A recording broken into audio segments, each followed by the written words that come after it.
A fumaça sobe lentamente do altar de Betel. O sol mal toca o chão quando o silêncio é quebrado por um grito.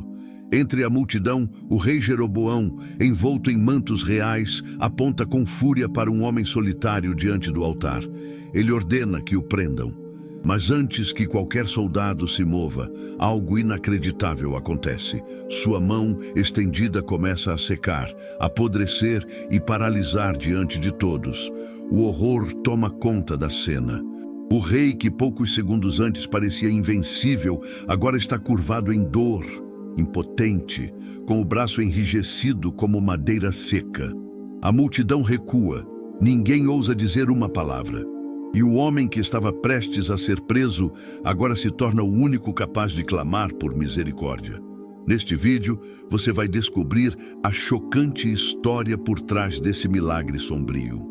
Vamos voltar no tempo para entender quem foi Jeroboão, por que desafiou abertamente ao Deus de Israel e o que levou sua mão a apodrecer em questão de segundos. Prepare-se para conhecer um dos episódios mais assustadores da Bíblia, onde desobedecer custou caro e onde até mesmo a misericórdia se tornou um alerta divino. Se essa história já te prendeu até aqui, imagina o que vem a seguir.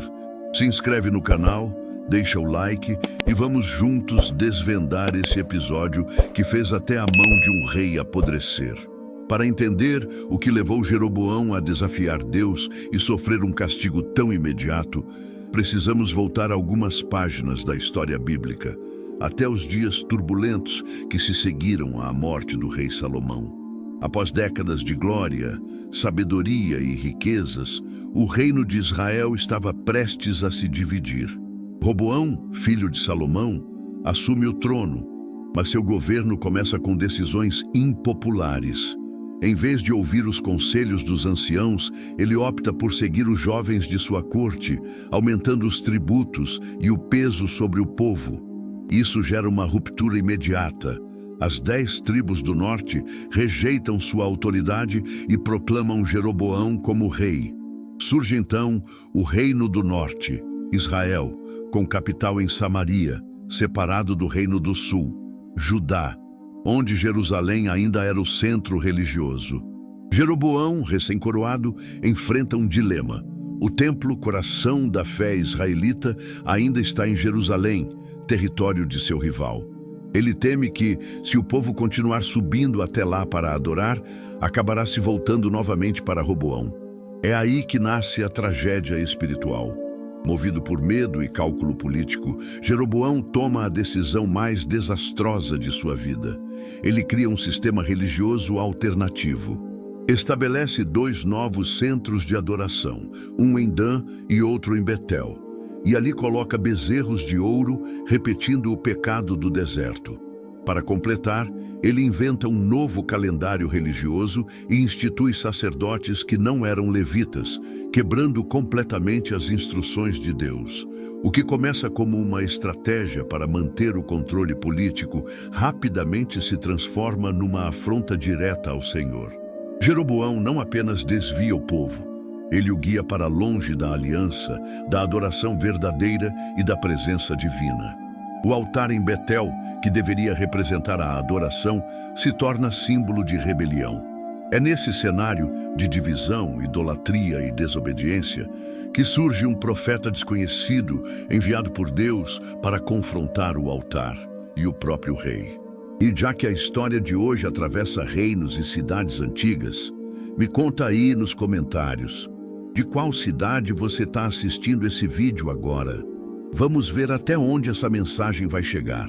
A decisão de Jeroboão em criar um novo sistema de adoração não foi apenas uma medida política, foi uma transgressão direta contra a santidade de Deus. Em vez de confiar no Senhor, que havia lhe prometido um reino se permanecesse fiel, ele escolhe manipular a fé do povo para garantir o controle sobre seu trono. E faz isso de forma meticulosa. Em Betel e Dan, ele ergue 2 bezerros de ouro e declara: "Aqui estão os deuses que tiraram vocês do Egito." É a repetição exata do erro de Arão no deserto, como se a história estivesse fadada a se repetir. Só que dessa vez, o erro não vem do povo. mas do próprio rei. A idolatria agora é política de Estado. Jeroboão não para por aí. Ele altera o calendário sagrado, inventa uma nova festa semelhante à dos tabernáculos e ordena que ela seja celebrada no 8º mês. Com isso, tenta substituir o ritmo espiritual que Deus havia estabelecido. E talvez o mais grave de tudo, ele nomeia sacerdotes do povo comum, ignorando a linhagem levítica. Isso destrói completamente o sistema de mediação espiritual instituído pelo Senhor. A mensagem implícita é clara. Não precisamos mais da estrutura de Deus. Podemos criar a nossa própria espiritualidade. O povo, confuso e submisso, segue o novo modelo, e o pecado de Jeroboão passa a ser repetido por gerações, servindo de padrão negativo para todos os reis que viriam depois dele. É importante notar, o pecado de Jeroboão não foi casual, foi deliberado, foi construído passo a passo, com inteligência, mas sem temor. Ele se colocou no lugar de Deus, reescrevendo a fé segundo sua conveniência.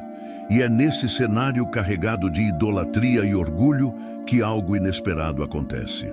No meio de uma celebração profana, diante do altar falso, um homem de Deus surge no horizonte.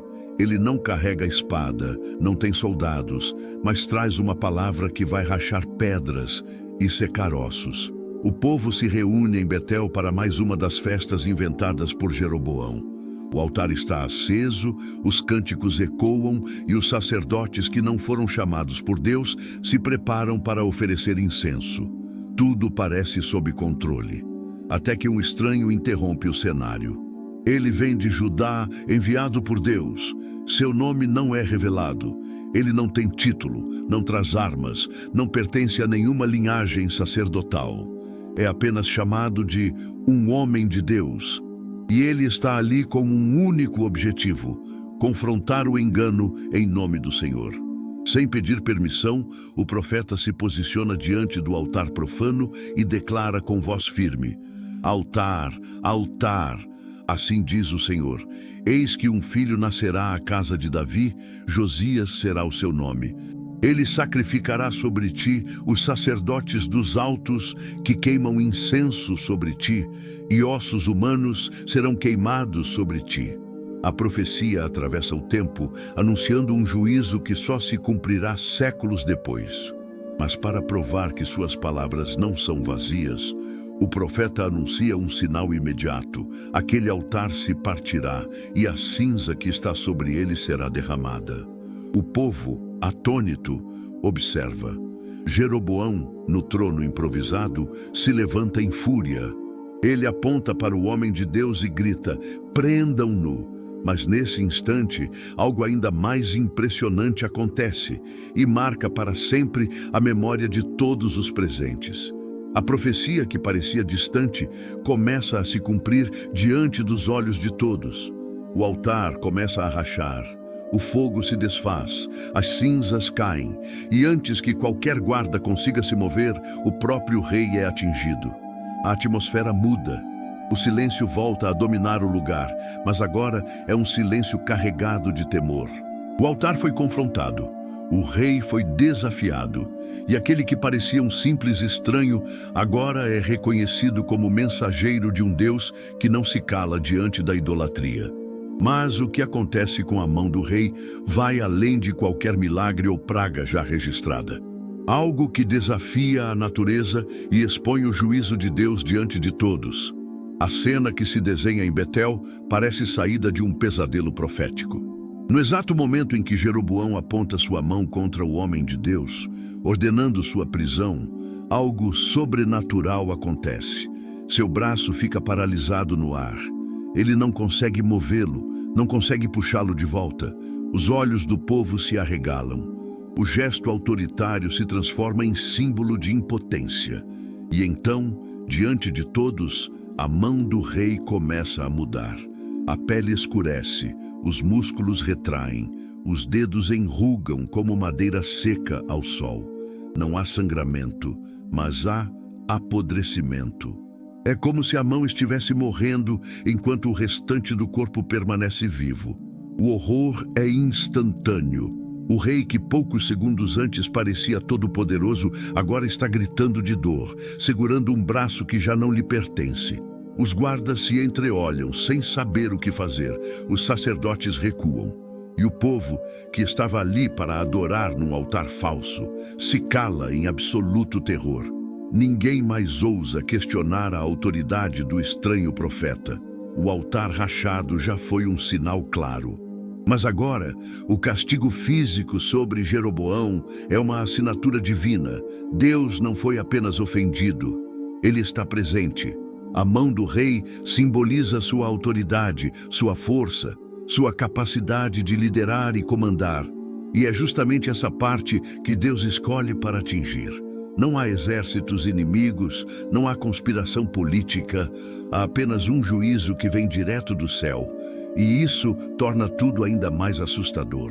É como se o próprio Deus tivesse interrompido o tempo, estendido sua mão invisível e tocado diretamente no braço do rei. O castigo não demora. Não é anunciado para o futuro. Ele vem na hora. E isso transforma o medo em reverência. Mas em meio ao caos, algo inesperado acontece. Jeroboão muda o tom. Seu orgulho quebra junto com o altar. Ele para de gritar ordens e começa a pedir ajuda. Pela primeira vez, o rei olha para o profeta e implora: ora ao teu Deus por mim, para que a minha mão seja restaurada. Ele não diz, meu Deus, diz, teu Deus. Um reconhecimento doloroso de que está afastado. E agora, só um milagre pode salvá-lo da própria desobediência. O pedido de Jeroboão ecoa entre as ruínas do altar quebrado. Ora ao teu Deus por mim. Nesse instante, toda a arrogância do rei desaparece. O homem que ousou reescrever a religião agora implora por compaixão. E o mais impressionante é o que acontece a seguir. O profeta, mesmo diante da afronta, não responde com raiva, nem condenação. Ele simplesmente ora. Ele intercede por aquele que tentou matá-lo. E em um gesto de misericórdia imediata, Deus ouve. A mão de Jeroboão, até então seca e enrijecida, começa a se restaurar diante de todos. A transformação é tão rápida quanto o castigo. A pele volta à cor natural, os dedos se esticam, o braço se move novamente. O que antes era sinal de juízo, agora se torna testemunho de graça. Deus, que tem o poder de ferir, também tem o poder de curar. Mas essa cura não é apenas física, é um alerta espiritual. É como se o Senhor estivesse dizendo: eu ainda posso te perdoar, se você se arrepender. E mais, o que ele está tentando ensinar com tudo isso? A mão de Jeroboão se torna símbolo de uma chance desperdiçada, porque mesmo após experimentar o castigo e o perdão, o coração do rei continua endurecido. A misericórdia de Deus não obriga ninguém a mudar, ela apenas mostra o caminho. A partir dali, Jeroboão tem uma escolha nas mãos: se curvar diante da vontade divina, ou continuar fingindo que pode controlá-la. O gesto de Deus foi um convite, um alerta e uma chance de redenção. Mas como veremos no próximo capítulo, nem todos aproveitam a segunda chance quando ela aparece. Com a mão restaurada e o altar em ruínas, Jeroboão muda de postura. Ele não tenta mais prender o profeta. Agora, quer recompensá-lo. Em um gesto que mistura política com manipulação, o rei o convida para ir ao palácio. Vem comigo, come pão em minha casa e eu te darei um presente. Mas o profeta, mesmo diante da oferta tentadora, responde com firmeza: ainda que me desses metade da tua casa, eu não iria contigo.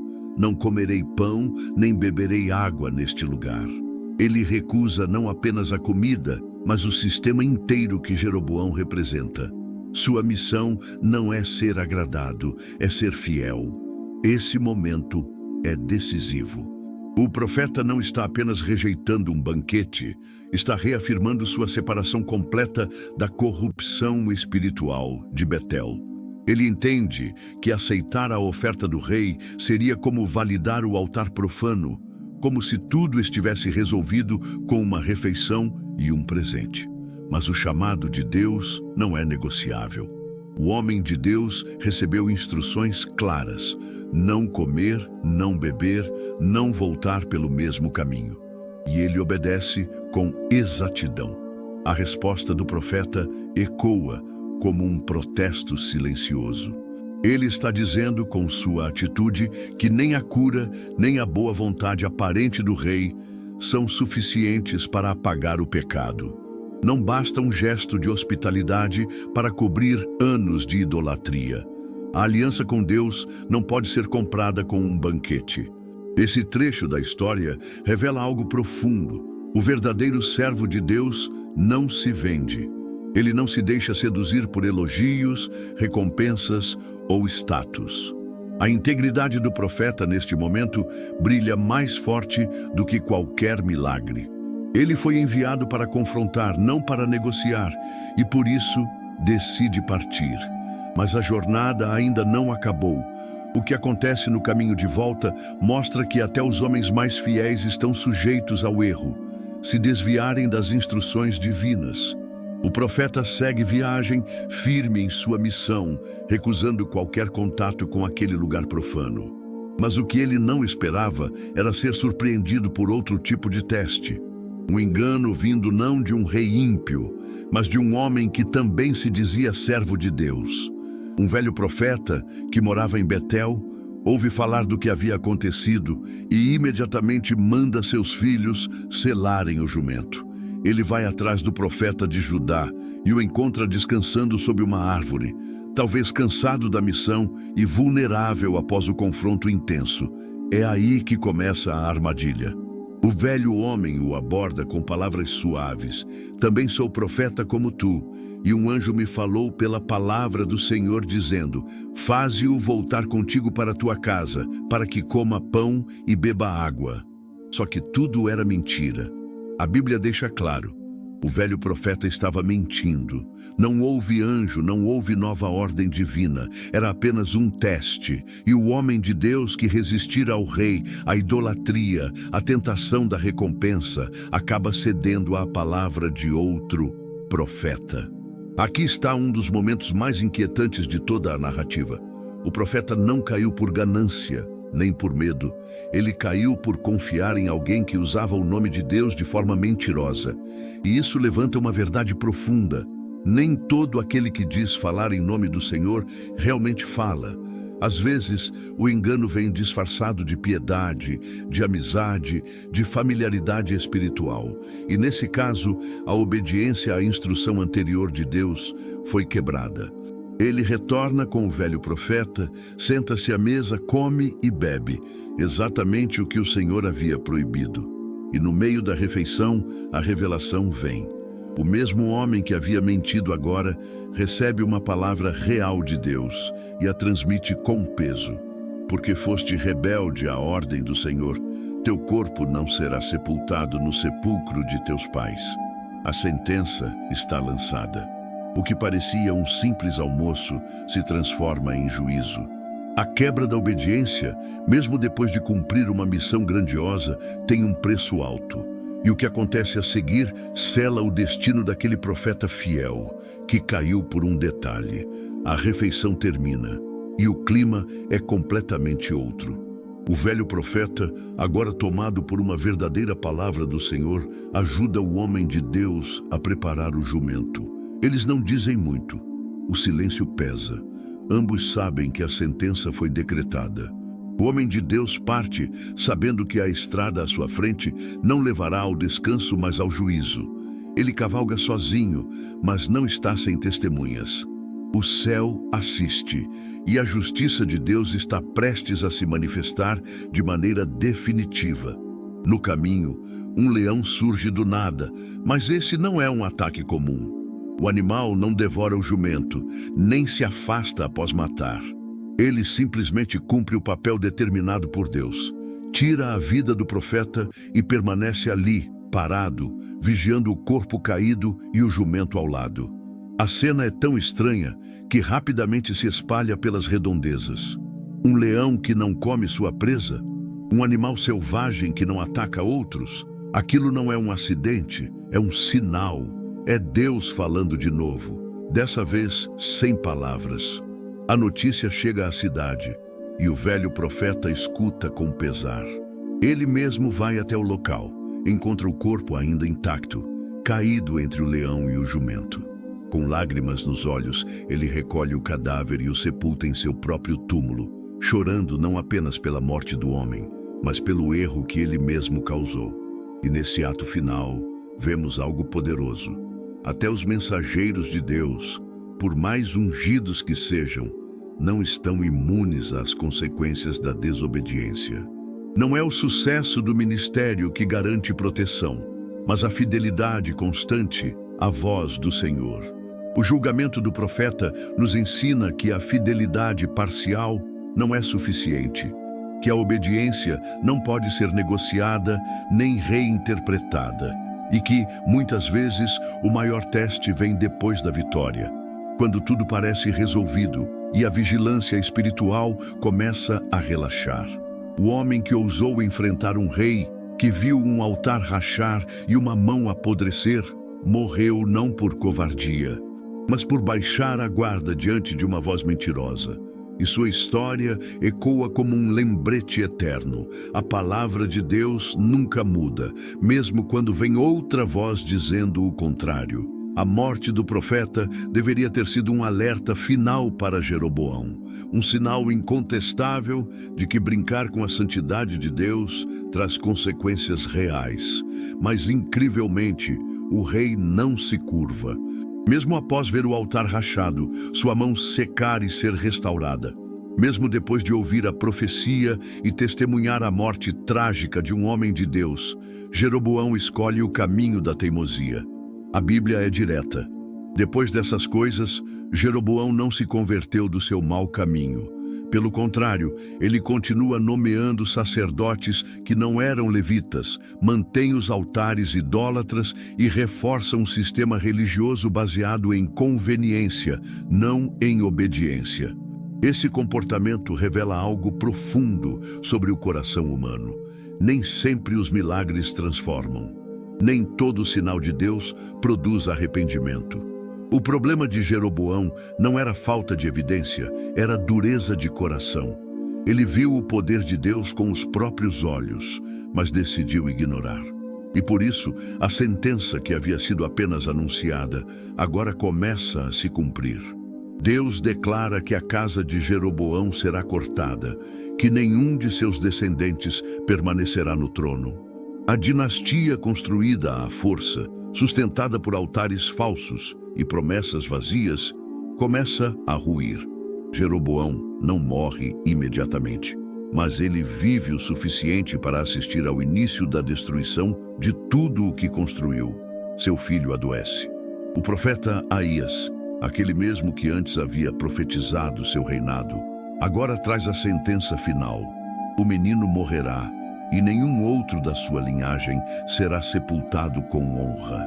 O castigo não é apenas físico, é familiar, é histórico. Jeroboão será lembrado como o rei que fez Israel pecar.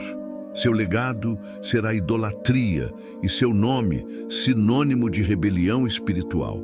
O fim de Jeroboão nos ensina que não há trono seguro quando se constrói longe da vontade de Deus. A autoridade humana pode parecer firme, mas sem alicerces sagrados ela desmorona. E não importa quantas mãos sejam curadas, quantos altares se erguem ou quantos súditos o aplaudam. Se Deus não está no centro, o reinado está fadado ao colapso. E foi exatamente isso que aconteceu com Jeroboão, o rei que poderia ter sido lembrado como exemplo de fé, mas escolheu ser lembrado como símbolo de desobediência. Essa história vai muito além de um milagre estranho ou de uma mão apodrecida. O que aconteceu com Jeroboão e o profeta de Judá é um espelho para todos nós. Quantas vezes Deus já nos alertou, nos mostrou sinais, quebrou nossos altares secretos e ainda assim escolhemos seguir do nosso jeito. A idolatria de Jeroboão não era só sobre bezerros de ouro, era sobre substituir o que Deus ordenou por aquilo que era mais fácil, mais confortável, mais popular. E isso infelizmente, ainda é comum nos dias de hoje. Muitos trocam a verdade por conveniência, a voz de Deus por tradições, a obediência por atalhos. A queda do profeta também traz uma lição dura, mas necessária. Não basta começar bem, não basta ter coragem diante do rei. É preciso terminar bem. A fidelidade precisa durar até o último passo. O profeta caiu não por malícia, mas por confiar em uma voz que contradizia a ordem de Deus. Quantos hoje também estão caindo por ouvirem vozes religiosas que deturpam a verdade? É necessário vigilância, discernimento e, acima de tudo, compromisso total com o que Deus disse, mesmo que pareça difícil, mesmo que outros digam o contrário. Essa narrativa é um chamado para voltarmos à essência. Ouvir a Deus, obedecer a Deus e confiar somente em Deus. Os milagres, as revelações e os castigos são apenas ferramentas que Ele usa para nos lembrar que Sua palavra não muda e que as consequências da desobediência também não mudam. Mas assim como Ele castigou, também estendeu misericórdia. Se houver arrependimento, ainda há cura. Se houver retorno, ainda há salvação. A decisão é nossa. Se essa história falou com você de alguma forma, não guarde isso só para você. Compartilhe esse vídeo com alguém que precisa ouvir essa mensagem. E comenta aqui embaixo, de qual cidade você está assistindo. Vamos espalhar essa palavra e construir uma comunidade que leva Deus a sério. Até o próximo vídeo e que você escolha sempre o caminho da obediência.